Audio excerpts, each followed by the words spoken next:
እሺ ቁጥር 6 ላይ ለወደደን ከኃጢአታችንም በደሙ ላጠበን መንግስትም ለአምላኩና ለአባቱም ካህናት እንድንሆን ላደረገ ለእርሱ ከዘላለም እስከ ዘላለም ድረስ ክብርና ኃይል ይሁን አሜን ይላል። ምን ማለት ነው ይሄ? እሺ ቁጥር 6 በሕያው ቃል እንዲህ ይነበባል። አባቱና አምላኩ ለሆነው ለእግዚአብሔር ካህን ሆነን እንድናገለግል ወደ መንግስቱ አግብቶናል። ለእርሱ ከዘላለም እስከ ዘላለም ድረስ ክብር ኃይል ይሁንለት አሜን እያለ እንትን ያደርጋል እና በዛኛው ትርጉም ደግሞ ለወደደን ከኃጢአታችንም በደሙ ላነጻን። እዚህ ጋር የመጀመሪያው አማኞች ምን ነን የሚለውን ነገር እንትን ያደርግልናል። ለወደደን ከኃጢአታችንም በደሙ ላነጻን ኢየሱስ ክርስቶስ ወዶን እስከ ሞት ድረስ ወዶን እኛም በደሙ አጥቦ ከዛስ ምን አደረገ? ያ እሱ መሞቱ እኛም መውደዱ ምን አደረገ ስንል የመጀመሪያው ለአባቱ እንድናገለግል ለአብ እንድናገለግል ካህን አደረገን። ካህን አደረገን የሚለውን ቃል ለሁለት እንተረጉማለን። ካህን የሚለው ቃል በብሉይ ኪዳን ስናይ ምን ያደርግ ነበር? አገልጋይ ነበር። ህዝቡ እንትን መስዋዕት የሚያቀርበው መስዋዕት ለአምላክ የሚያቀርብ ነበር እና አዲስ ኪዳን ላይ የመጀመሪያው ትርጉም የምናየው ቀጥታ ካህን ነው፣ ራሱ መግባት ይችላል። አብ ጋር ገብቶ የልቡ ማውራት ይችላል። ስለዚህ መካከል የሚገባ መካከለኛ አያስፈልገውም የሚለውን ነገር ማየት እንችላለን። ሁለተኛው ደግሞ መካከለኛ ነው ካለን ካህን የሚለውን ለሌሎች ደግሞ አስታራቂ ሆነን በዚህ ምድር ላይ ወንጌልን ስንሰብክ ካህን ነን። ታረቁ እያለን አይደለ ጳውሎስ የሚለው ታረቁ እያለን እንለምናለን ስንል መሀል የምንገባነን። ሰው ከእግዚአብሔርና በሰው መካከል ጥል ተፈጥሯል። ያንን ጥል በኢየሱስ ክርስቶስ በኩል አብ ረክቷል። ግን ያንን ለተቀበሉት ነው ሰላም የሆነው፣ ልጁን ላገኙት ነው ሰላም የሆነው። ለዛ ካህን ሆነናል። ታረቁ ብለን እንለምናቸዋለን። አብ ያለውን ቁጣ ልጁ ላይ ያሳርፈዋል። ስለዚህ ታረቁ እያለን እንደምናለን። ካህን አድርጎናል። ሌላው በዚህ መንግስት ላይ እንድንኖር ገዢ አለ አይደል? ወደ መንግስቱ አስገብቶናል። ወደዚህ መንግስት እርሱ የሚገዛበት መንግስት ላይ እንድንኖር አድርጎናል። መጀመሪያ የማ ተገዢ ነበረን? በኃጢአታችሁ ሙት ነበራችሁ። ሰይጣን ገዝቶን ነበር። በሱ መንግስት ላይ ነበረን እና የሚያስፈልገውን ዕዳ ከፍሎ ወደ ራሱ መንግስት አመጣን፣ ኢየሱስ ክርስቶስ ማለት ነው።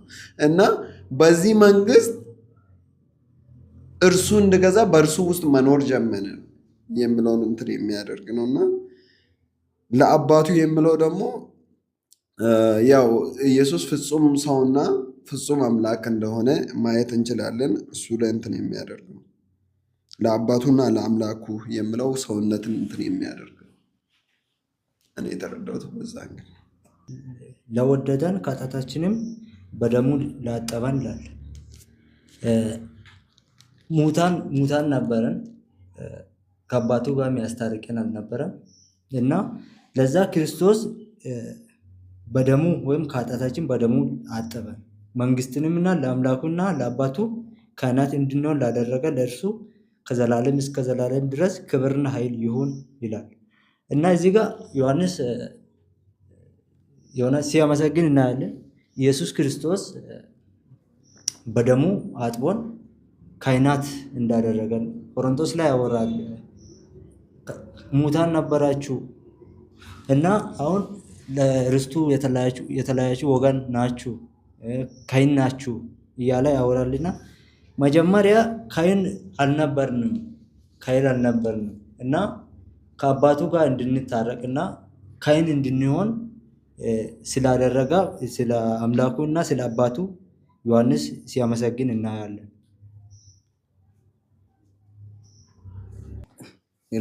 ለወደደን በሚለው እግዚአብሔር ምን ያህል ክርስቶስ እንደወደደን የሚያሳይ ነው። በታላቅ ፍቅር እንደወደደን በኃጢአታችንና በበደላችን ሙታን በሆነን ጊዜ ክርስቶስ ያ ፍቅሩን ያሳየበት ያን ፍቅሩን ያየንበት ነው። ደግሞ በደሙ ላጠበን ስል ኃጢአታችንን በመስቀል ሞቶ በቀራኔው መስቀል ላይ ባፈሰሰው ደም ኃጢአታችንን አጥቦ ጻድቅ ስላደረገን ስለወደደን ለዚህ ምስጋና እያቀረበ ነው ዮሐንስ። እናንተ እንዳወራችሁትም ለወደደን ከኃጢአታችንም በደሙ ነፃ ላወጣን ይላል እና ኢየሱስ ክርስቶስ እንደወደደን ከኃጢአታችን ደግሞ በደሙ ነፃ እንዳወጣን የመንግስቱ ካህናት እንዳደረገን ለአባቱና ለአምላኩ ካህናት እንዳደረገን አገልጋይ እንዳደረገን እና ይሄንን ሁሉ ላደረገው ለኢየሱስ ክርስቶስ ምስጋናን እያቀረበ እንደሆነ እናያለን። ጳውሎስ እያመሰገነው እንደሆነ ለሱ ክብርና ኃይል ከዘላለም እስከ ዘላለም ይሁን እያለ እያወራ እንደሆነ እናያለን። እንደዛ ነው። ለወደደን ከኃጢአታችንም በደሙ ላጠበን ሲል ለወደደን እግዚአብሔር እኛም በታላቅ ፍቅሩን አይደል የወደደን። ኤፌሶን 2:4 ላይ ያወራልን እግዚአብሔር በምሕረቱ ባለጠጋ ስለሆነ ከወደደን ከዚያ ከታላቅ ፍቅሩ የተነሳ ይላል። ስለዚህ ሙታን እንኳን በሆነ ጊዜ ከክርስቶስ ጋር ሕይወትን ሰጠን። ያው እሱ አምላክ ሆኖ ሳለ ለእኛ መጥቶ ሞተልን። ይህ ማለት ለጠላቱ ነው የሞተልን። ሮሜ ላይም ጠላቶች ሆነን ሳለን ነው በልጁ ያዳነን። ስለዚህ እግዚአብሔር ለወደደን ከኃጢአታችንም በደሙ ላጠበን ክብር እና ነፃ ላወጣን ሲል ባርነት ውስጥ ነበር፣ በኃጢአት ባርነት ውስጥ ነበር። እግዚአብሔር እስራኤላውያንን እንዲያገለግለኝ ዘንድ ሕዝቤን ልቀቅ አይደል ያለን ፈርዖንን። ማገልገል የሚችለው ነፃ የወጣ ሰው ነው አይደል? ካህናት አደረገን፣ ነፃ አወጣ። ባርነት ውስጥ ነበርንና በልጁ ሞት ካህናት እንድንሆን ያው ከ12ቱ ነገዶች አንዱ ካህን ነው፣ የሌዊ ወገን ማለት ነው። ስለዚህ እኛ የሙሉ ጊዜ አገልጋዮች እንደሆነ ለእግዚአብሔር ካህናት እንደሆነ እና ለሱ ክብር ይገባዋል። ለሞተ ለታረደልን ለወደደን ከኃጢአታችን በደሙ ላጠበን ለሱ ክብር ይገባዋል፣ ኃይልም ለእርሱ ይላል።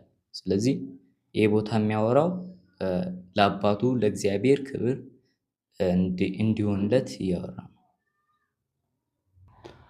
እሺ ራዕይ 1:6 ላይ ሁላችሁም እንዳላችሁት ነው። አምላኩንና በአዲሱ መደበኛ ሲነበብ አምላኩንና አባቱን እንድናገለግልም መንግስትና ካህናት ላደረገን ለእርሱ ክብርና ኃይል ለዘላለም ከዘላለም እስከ ዘላለም ይሁን አሜን ይላል። ያው ለወደደን ከኃጢአታችንም በደሙ ነፃ ላወጣን ነው የሚለው። ስለወደደን ነው። እዚህ ጋር 3 ነገሮችን ነው። አንደኛ ለወደደን ኢየሱስ ክርስቶስ ምን አደረገ ለሚለው አንደኛ ወደደን፣ ሁለተኛ ከኃጢአታችን በደሙ አነጻን፣ ሶስተኛ ካህናት መንግስትና ካህናት አደረገን ነው። 3 ነገሮችን ነው እያስቀመጠ ያለው። ከሁሉም ነገር የሚቀድመው መውደድ ነው። እኛን ሲወድ ነው። ከወደደን በኋላ ነው የሞተልን፣ ደሙን ያፈሰሰልን። ደሙን አፍስሶ ከኃጢአታችን በደሙ ነው ያጠበን ነው ነፃ ያወጣን። መጽሐፍ ቅዱስ ሲናገር ደም ሳይፈስ ስርየት የለም እንደሚል ደም ካልፈሰሰ ኃጢአታችን ይቅር አይባልም ነበር። የኃጢአታችን ደሞዝ ሞት ነውና መሞት ነበረብን ነው። ደም መፍሰስ ማለት ከመሞት ጋር የተያያዘ ነው። ስለዚህ ሞተልን ነው። መጀመሪያ ወደደን፣ ከዛ ሞተልን። ከሞተ በኋላ ደግሞ ውጤቱን ነው ከመጀመሪያው እስከ መጨረሻ ያለውን። ባለፈው ጊዜ ምን አደረገ? ወደደና ምን አደረገ? ሞተልን። በመስቀል ላይ ተሰቅሎ ሞተልን። ከዛ ከኃጢአታችን አጠበን፣ ከኃጢአታችን በደሙ ነፃ አወጣን ነው። ስለዚህ ኃጢአታችን መታጠቡን ከዚህ መረዳት እንችላለን። ይቅር እንደተባለን፣ ከኃጢአታችን እንደታጠብን፣ ንጹህ እንደሆንን፣ ጻድቅ እንደሆንን በእግዚአብሔር ፊት የመቆም ድፍረት እንዳገኘን ከዚህ መረዳት እንችላለን። ከዛ በኋላ ያለው ምንድነው?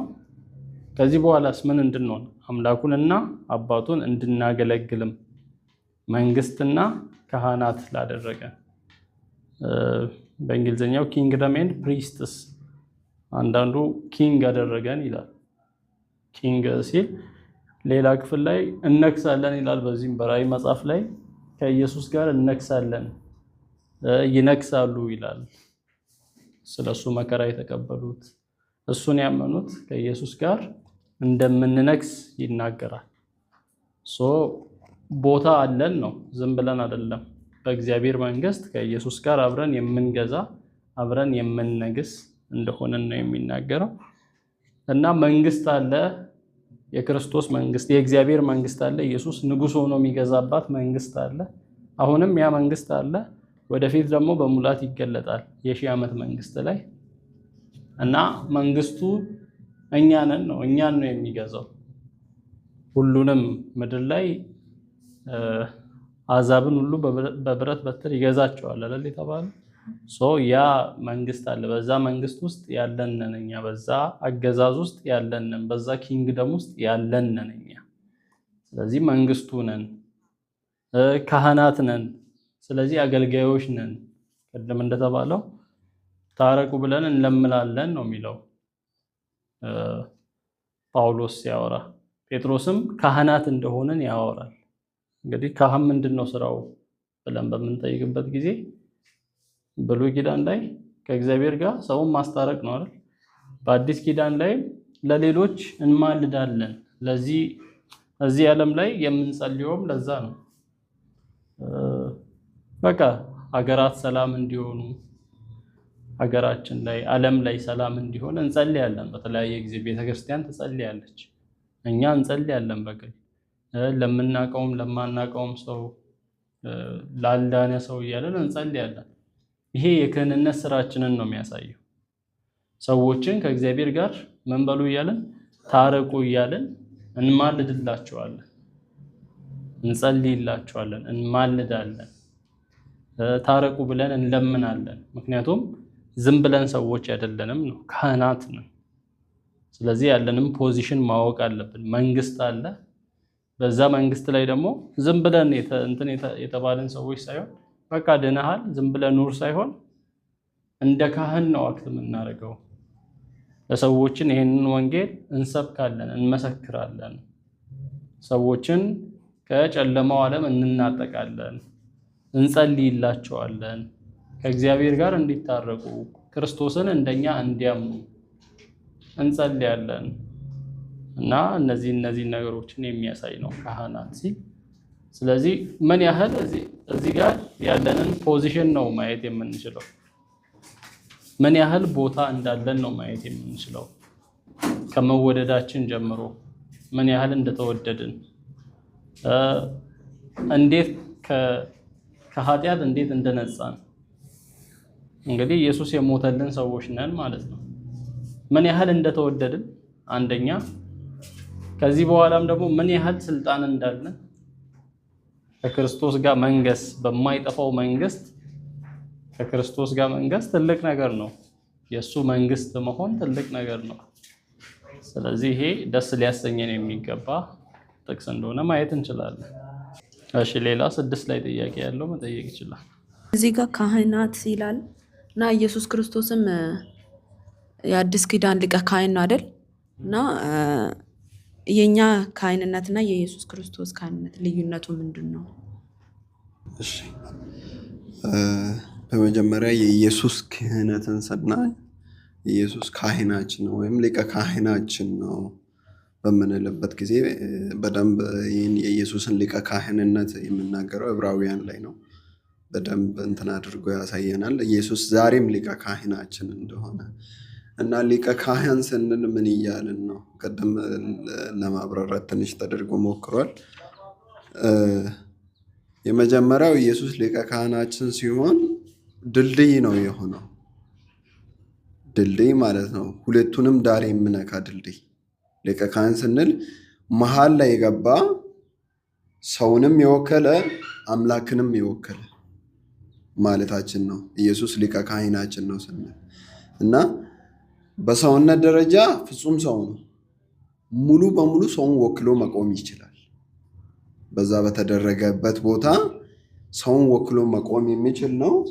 በአምላክነት ደረጃም ፍጹም አምላክ ነው። አምላክነት ደረጃ ላይም መቆም የሚችል ነው። ስለዚህ ሁለቱንም አንዱን ከጎደለ መሀል መሆን አይችልም።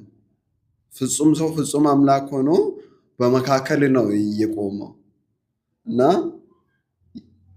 እኛ ሳናምን በፊት ባለን ህይወት ከእግዚአብሔር ጋር ተጣልተን ነበር።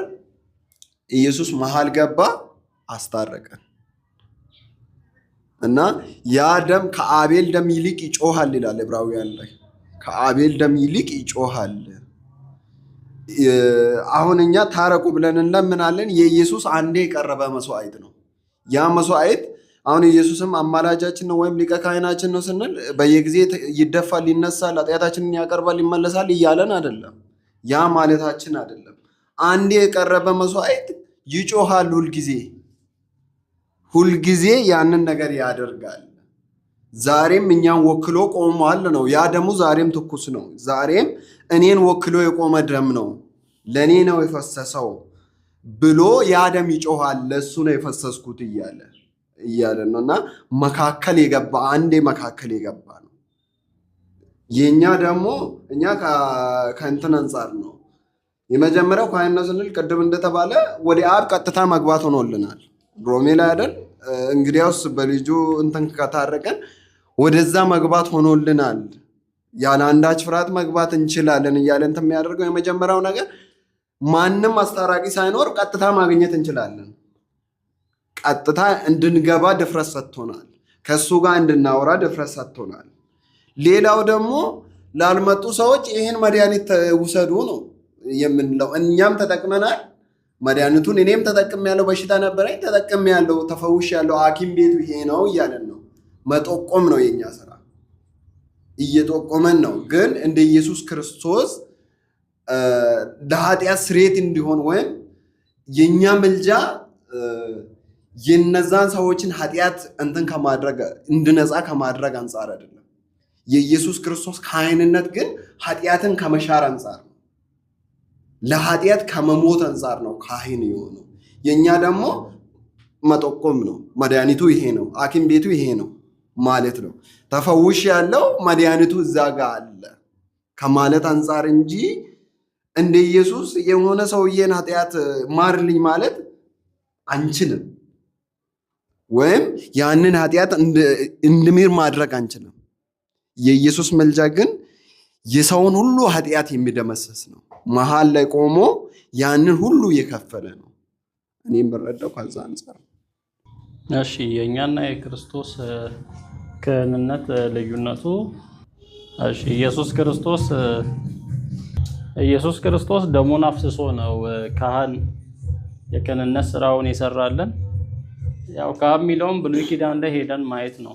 ብሉይ ኪዳን ላይ ምን ያደርግ ነበር አንድ ካህን የሚለውን ስናይ ለህዝቡ መስዋዕት ይዞ መግባት ነው። እንግዲህ ብዙ ካህናት አሉ። እዛ ጋርም ሊቀ ካህን የሚባለው ወደ ቅድስተ ቅዱሳን የኃጢአት ስርየት የሚሆነውን በዓመት አንዴ የእንስሳ ደም በሆነ ሰው ቦታ የታረደውን ያንን ደም ይዞ ወደ ቅድስተ ቅዱሳን ገብቶ እዛ ታቦቱ ላይ መርጨት ነው እና ያ መስዋዕትነቱ ተቀባይነት ሲያገኝ የዛ ሰው ኃጢአት ይቅር ይባልለታል ማለት ነው ለጊዜው። እና በየዓመቱ እንደዛ መስዋዕት ያቀርባል። ስለዚህ ካህኑ ከእግዚአብሔር ጋር ወደዛ ወደ ቅድስተ ቅዱሳን ያንን ደም ይዞ መግባት ነው። በአዲስ ኪዳን ላይ መጽሐፍ ቅዱስ ላይ የራሱን ደም የእንስሳን ደም ሳይሆን የራሱን ደም ይዞ በመግባት ለአንዴና ለመጨረሻ ጊዜ የኃጢአት ስርየት እንዳስገኘልን ዕብራውያን መጽሐፍ ላይ ይናገራል። ስለዚህ ኢየሱስ ክርስቶስ ክህንነቱ ለአንዴና ለመጨረሻ ጊዜ የፈጸመ ነው፣ የጨረሰ ነው። የሰዎችን ኃጢአት ያስተሰረየ ክህንነት ነው። የኛ ደግሞ ሲታይ ከእግዚአብሔር ጋር ታረቁ ብለን እንግዲህ እኛም በእግዚአብሔርና በሰው መሃል ነን። ነገር ግን የሆነ ደም ይዘን ወይንም ራሳችንን መስዋዕት አድርገን ደም አፍስሰን አይደለም። ለዛ ሰው የኃጢአት ስርየት ደም አፍስሰን ሳይሆን ያንን የተሰራውን ስራ ያንን በዛ በተሰራው ስራ የኃጢአት ስርየቱን እንዲያገኝ ነው የምንጠቁመው እኛ። ሰውየው እንዲድን የኃጢአት ስርየቱን እንዲያገኝ ወደዛ ኢየሱስ ወደ ሰራበት ነው የምንጠቁመው እኛ። ኢየሱስ ክርስቶስ በራሱ በገዛ ደሙ ነው ያንን ስርየት ያስገኘው። እኛ ደግሞ ወደዛ ያንን አምኖ ያላመነው ሰው አምኖ የተደረገለትን ስራ አምኖ ተቀብሎ እንዲድን ነው። የእኛ ክህነትና የኢየሱስ ክህነት ልዩነቱ ያ። 6 ላይ ለአምላኩና ለአባቱ በሚለው ቦታ ነው እና ለአምላኩ ሲባል በሰውነቱ እንላለን። ያን ቦታ ደግሞ ማለት ሌሎች ሲተረጉሙ በሰውነቱ ከሆነ ኢየሱስ በምድር ላይ ያለም አምላክ መሆኑን የአምላክነት ቦታ ጥቅስ እየጠቀስን እናወራለን። ያ ኢየሱስ በሰውነቱ አምላኩ ከተባለ እና ኢየሱስ አምላክ አይደለም በሚለው ቦታ በሰውነቱ መሆኑን ማብራሪያ እንድትሰጡ። ለአምላኩና ለአባቱ ሲባል ስለ ኢየሱስ ነው እያወራ ያለው። ኢየሱስ አብ ለኢየሱስ አምላኩና አባቱ ነው። አባቱ የሆነው እንዴት ነው? አምላኩ የሆነው እንዴት ነው ሲባል አምላኩ የሆነው ኢየሱስ ሙሉ ሰው ስለሆነ ነው እንላለን። ያንን አብራሩልኝ። እንዴት ነው ሙሉ ሰው ስለሆነ ሲባል? እሺ ለአምላኩና ለአባቱ ስል ምን ማለት ነው? የመጀመሪያው ነገር ኢየሱስን ፍጹም አምላክ ፍጹም ሰው እንላለን እና ባለፈውም ትንሽ እንትን ለማድረግ ሞክረናል። ፍጹም አምላክ ፍጹም ሰው ስንል ምን ማለታችን ነው ስንል አምላክነቱና ሰውነቱ ሳይደበላለቅ ወይም ደግሞ አንዱ አንዱን ሳያጠፋ ፍጹም ሰው ፍጹም አምላክ ነው እያለን ነው እና በሰውነቱ ሙሉ በሙሉ ሰው ነው። ሙሉ በሙሉ እኛን የመሰለ እኛን የሚመስል ሰው ነው በሰውነቱ። በአምላክነቱም ደግሞ ፍጹም አምላክ ነው እና ታዲያ በሰውነቱ እንዴት አባት ሊሆን ይችላል ከተባለ ፍጹም ሰው በመሆናችን አብ ለራሳችን አባት አይደለም? ለእያንዳንዱ ሰው አባት ነው እንላለን። እኔ እግዚአብሔር ለእኔ አባቴ ነው ካልኩ እኔ ሰው ነኝ፣ ፍጹም ሰው ነኝ እያልኩ ነው። ያንኑ አዙረን ወስደን ኢየሱስ ላይ ስናመጣ ፍጹም ሰው ነው። ስለዚህ በሰውነቱ አምላክ አባት ሊሆንለት ግድ ይላል። ለእኔ አባት ከሆነ እሱም ፍጹም ሰው ነው። ፍጹም ሰው በመሆኑ አባቱ ሊሆን ይችላል። አምላኩ ሊሆን ይችላል እና በእንትኑ በአምላክነቱ አምላክ ሊሆን ይችላል፣ በሰውነቱ ማለት ነው። አይ ስል አምላክ የሚሆነው ለሰውነቱ አምላክ ሊሆን ይችላል። አባት የሚሆነው ደግሞ በባህሪ ልጅ ነው። ወልድ የባህሪ ልጁ ነው እንላለን። የአብ ማለት ነው የባህሪ ልጁ ነው። ልጅ ነው ስንል አብ ያለው ለወልድ አለው፣ ለአብ ያለው ባህሪያት ለወልድ አሉት እያለን ነው እና አምላክ በመሆኑ ሰው በመሆኑ ደግሞ አምላክ ሊሆንለት ይችላል። ይሄኛው ጥቅስ የኢየሱስ ክርስቶስን ማንነት ከማወቅ አንጻር ነው። ኢየሱስ ክርስቶስ ፍጹም ሰው ፍጹም አምላክ ነው፣ ወይንም ፉሊ ሂውማን ፉሊ ጋድ ነው። ፉሊ ሂውማን ነው ሲባል እንደኔ እንዳንቺ ሙሉ ሰው ነው። ከሰውነት ምንም የጎደለው ነገር የለም፣ ወይንም በሰውነት ላይ የጨመረው ነገር የለም። ፐርፌክት ሰው ነው እንደኔ እንደ ሁላችንም። ስለዚህ ሰው በመሆኑ ኢየሱስ ማለት ቃል ነበር አይደል? መጀመሪያ ቃል የነበረው ከእግዚአብሔር ጋር የነበረው እግዚአብሔር የነበረው ቃል ሰው ሲሆን ምን እየሆነ ነው? ስጋ ነሳ ማለት ነው። የሌለውን ከጥንት የነበረው የሌለውን ነሳ። ከጥንት ይኖር የነበረው ቃል ከጥንት ይኖር የነበረው እግዚአብሔር የሌለው መጀመሪያ የሌለውን ነገር አዳረገ እና ስጋ ነሳ፣ ሰው ሆነ። ሰው ሲሆን እኔ አማኝ ከሆንኩ ምን ይኖረኛል? አምላክ ይኖረኛል። ኢየሱስ ሰው ሲሆን አምላክ የሌለው አላማኝ አይደለም የሆነው፣ ወይንም ኤቲስት አይደለም የሆነው፣ አምላክ የለሽ አይደለም የሆነው። እንደኔ ሰው ከሆነ እኔ አምላክ አለኝ፣ አብ ለኔ አምላኬ ነው። ስለዚህ ለኢየሱስም አብ አምላኩ መሆን ይችላል፣ ምክንያቱም ሰው ነው። እንደኔ ሰው ከሆነ እሱም አማኝ ነው የሚሆነው። እግዚአብሔር የለም ብሎ የሚያምን አይሆንም መቼስ። ስለዚህ አምላክ ይኖረዋል ማለት ነው። ለዛ ነው አምላኩ ሲባል ኢየሱስ ሰው መሆኑን የሚያሳይ ነው። አባቱ ሲባል ደግሞ አባቱ ያለው አለው ነው። የእግዚአብሔር ልጅ ነው ኢየሱስ። አባቱ ያለው አለው ማለት አባቱ ምን አለው? አምላክ ነው። አባቱ አብ ዘፋዘር ጋድ ነው። ስለዚህ ጋድ ከሆነ ጋድ ያለው ባህሪ ሁሉ አለው። የባህሪ ልጁ ነው ኢየሱስ ለአብ። ስለዚህ ዘላለማዊ ነው፣ ፈጣሪ ነው፣ ሁሉን ቻይ ነው፣ ሁሉን አዋቂ ነው፣ በአንዴ በሁሉ ቦታ የሚገኝ ነው።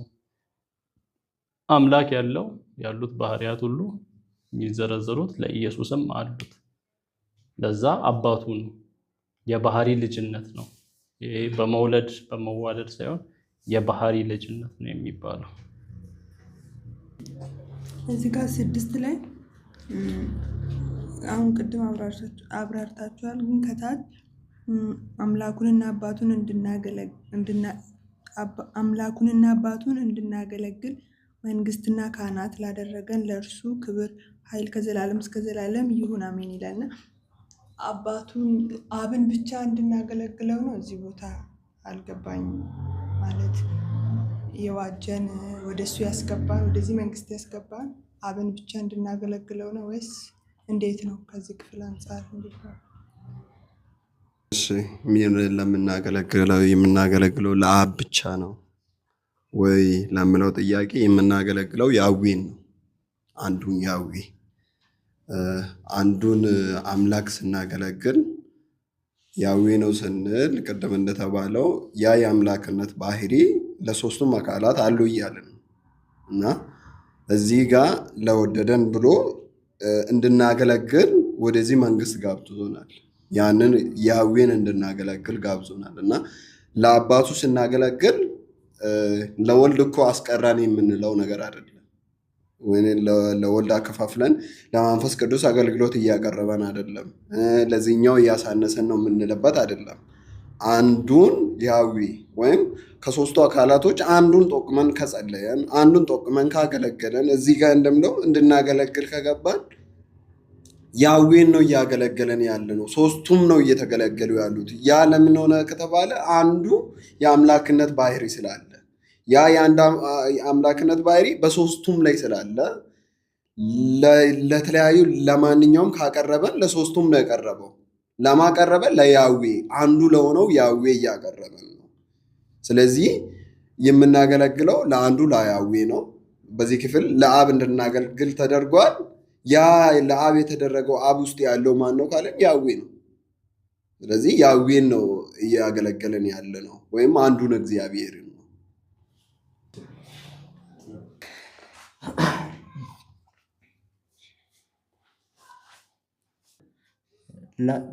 በደሙ ላጠበን መንግስቱም ለአምላኩ እና ለአባቱም ካህናት እንድንሆን ላደረገ ይላል። እዚህ ጋር መንግስቱን ለአምላኩ መንግስቱም ለአምላኩ እና ለአባቱም ይላል። እዚህ ቦታ ኢየሱስ ክርስቶስ አስታራቂ ብቻ መሆኑን አያሳይም ወይ? ለአምላኩ እያለ ነው፣ ለአባቱ እያለ ነው። ይሄ ነገር አስታራቂነትን ብቻ አያሳይም። አስታራቂ ብቻ ሲባል አምላክ አለመሆኑን ወይስ ምን? አምላክ አለመሆኑን ክፍሉ እንደዛ አይነት ሐሳብ አለው ወይ ነው ክፍሉ እያለ ያለው። አንጽቶናል፣ በደሙ አንጽቶናል፣ ከኃጢአታችን አንጽቶናል፣ ወዶናል፣ ሞቶልን ከዛ ካህናትና መንግስት አድርጎናል ነው።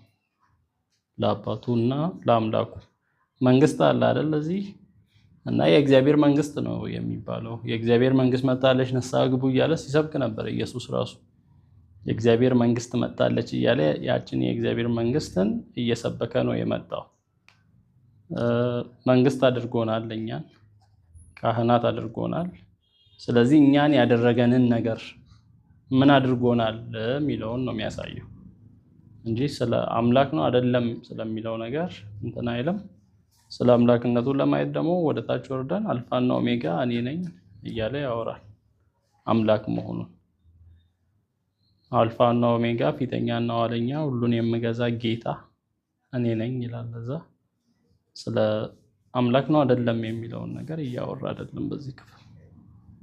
እሺ አምላኩና አባቱ በምልበት አሁን አምላኩና አባቱ እየተባለ ያለው አንድ አካል ነው። ደግሞ እዚህ ጋር ደግሞ እየተወራ ያለው ስለ ኢየሱስ ክርስቶስ ነው እና ሁለት አካል ነው ያለው እዚህ ጋር እና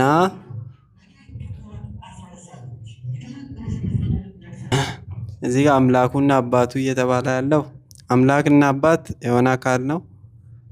አምላክና አባት የሆነለት ሌላ አካል አለ እና በአንድ ጊዜ ለአንድ አካል አንድ ፐርሰን እንዴት አምላክና አባት ሊሆን ይችላል? አሁን ለምሳሌ ተስፋውን አባቴ ነው አይደል? ተስፋውን የኔ አባት ነው።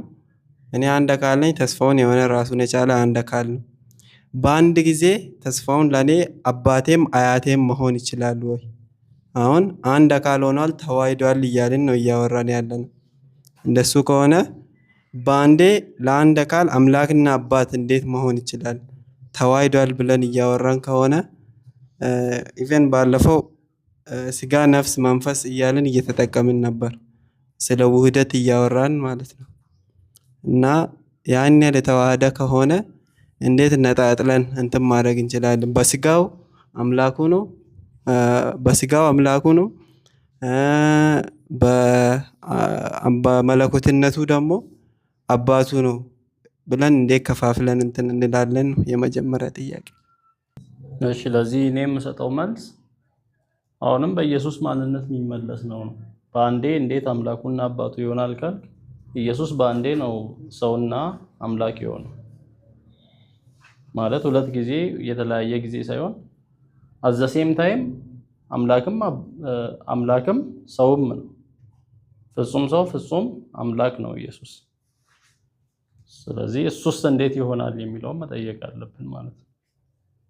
እሱን ካልጠየቅን ከዛ ማንነት የተነሳ ነው የአብም እንትን የሚሆነው ማለት አባት መሆንና አምላክ መሆን የአብም የተዋሃደ ነው ማለት ነው። የተዋሃደ ነው ማለት ሳይሆን አንዱ አብ ከምን አንፃር ነው የተጠራው ነው። አምላክ ሲባል ከኢየሱስ ሰውነት አንፃር ነው። አባት ሲባል ደግሞ ከኢየሱስ አምላክነት አንፃር ነው እየተጠራ ያለው። ስለዚህ ፍሬም ኦፍ ሪፈረንሱ ኢየሱስ ነው እንጂ አብ ሁለት ሆኖ አይደለም፣ ወይንም ሁለት የተለያዩ ማንነቶችን ይዞ አይደለም። አባትም ካልከው ራሱን አብን ነው፣ አምላክም ስትለው ራሱን አብን ነው እያወራ ያለ። ስለዚህ ነጣጥለን እንትን ማድረግ እንችላለን ማለት ነው ባህሪውን። አዎ አብ አባትም ነው አምላክም ነው። እዚህ ጋር እንትን የሚል ነገር የለም።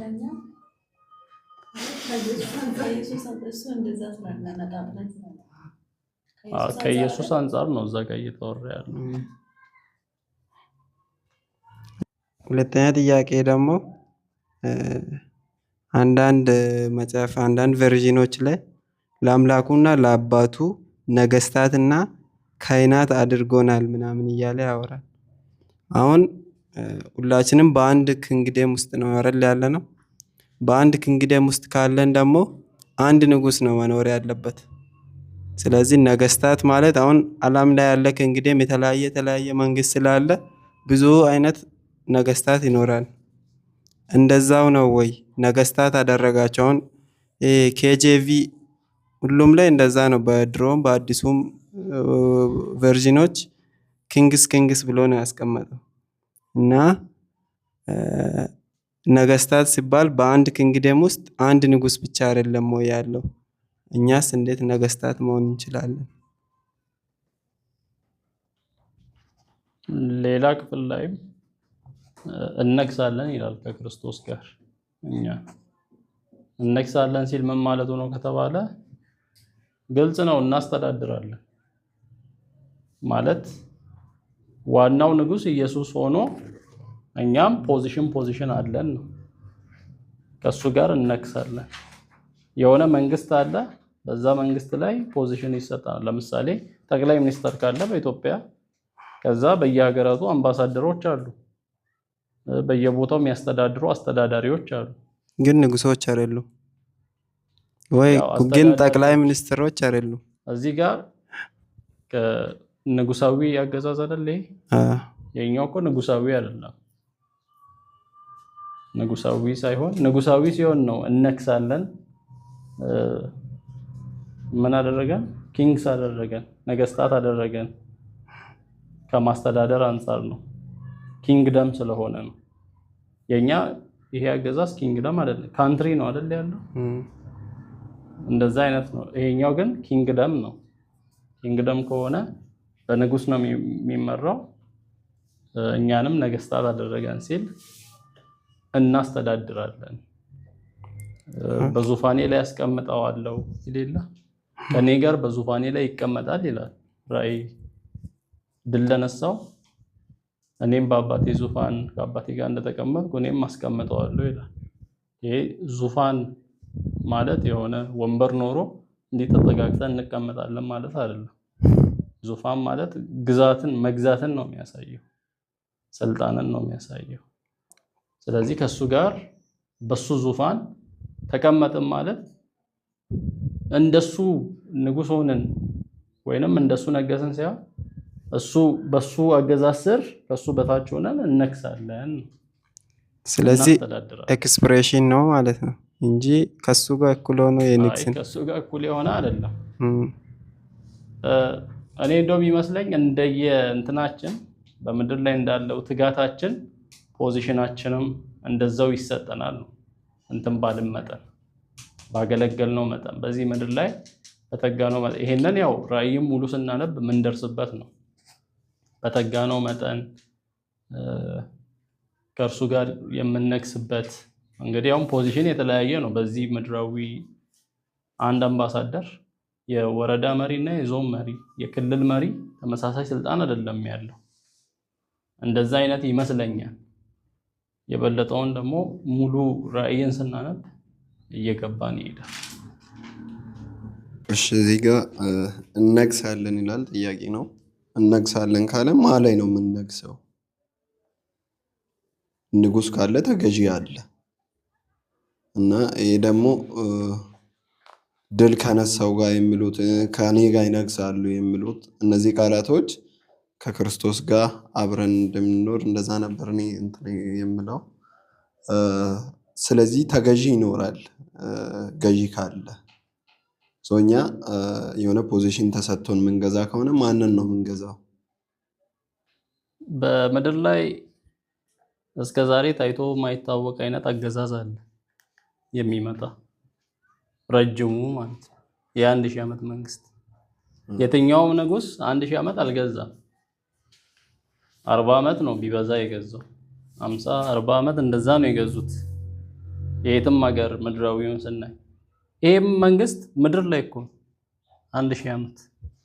ስለዚህ ምድር ላይ ማን አለ? ህዝብ አለ፣ ሰው አለ። ኖርማል እንደዚህ እንኖራለን። ስለዚህ ሰው አለ። ከታላቁ መከራ በኋላ መጀመሪያ ተነጥቀን ተመልሰን እንመጣለን። ከኢየሱስ ጋር ከቅዱሳኑ ጋር ይመጣል። ከዛ ምድር ላይ የቀሩት ወገኖች በኢየሱስ ያመኑት ይገባሉ ወደዛ ወደ 1000 ዓመት መንግስት።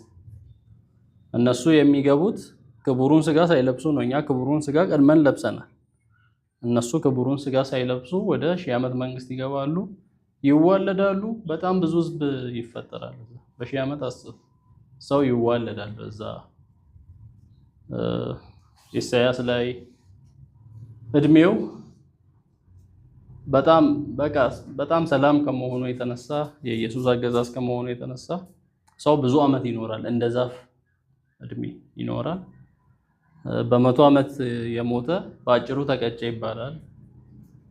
ኢሳያስ 65 ላይ እንደዛ ይላል። በ100 ዓመት የሞተ በአጭሩ ተቀጨ የሚባልበት ነው እና ሰዎች በጣም ብዙ ዓመት የሚኖሩበት ነው። እባብ ህፃን በእፉኝት ጉድጓድ ውስጥ የሚጫወትበት ነው።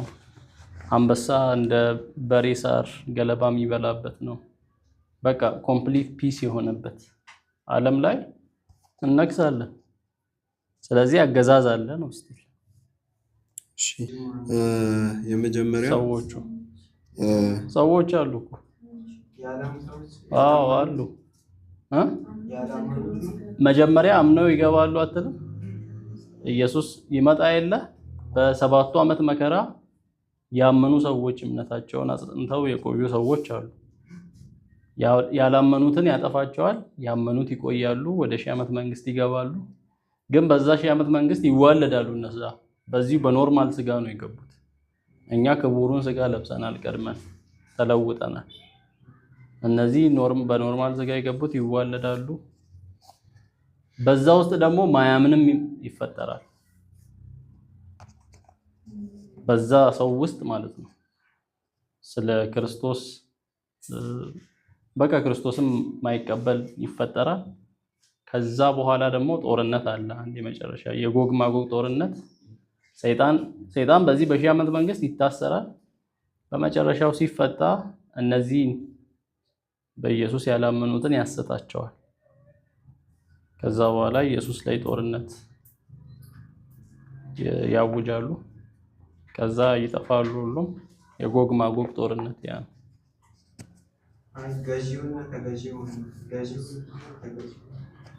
ያው ሰው ነው። እኛ ነን፣ ተገዢው ያላመነ ነው። ሌሎች ሰዎች ናቸው። ያመኑት እኮ ፖዚሽን አላቸው። ይናክሳሉ እነሱም ያመኑት። እንደዚህ ምድር ካየን ደረጃ አለ። የወረዳ ከሆንክ የዞን አለ፣ የክልል አለ፣ ሄራርኪ አለ።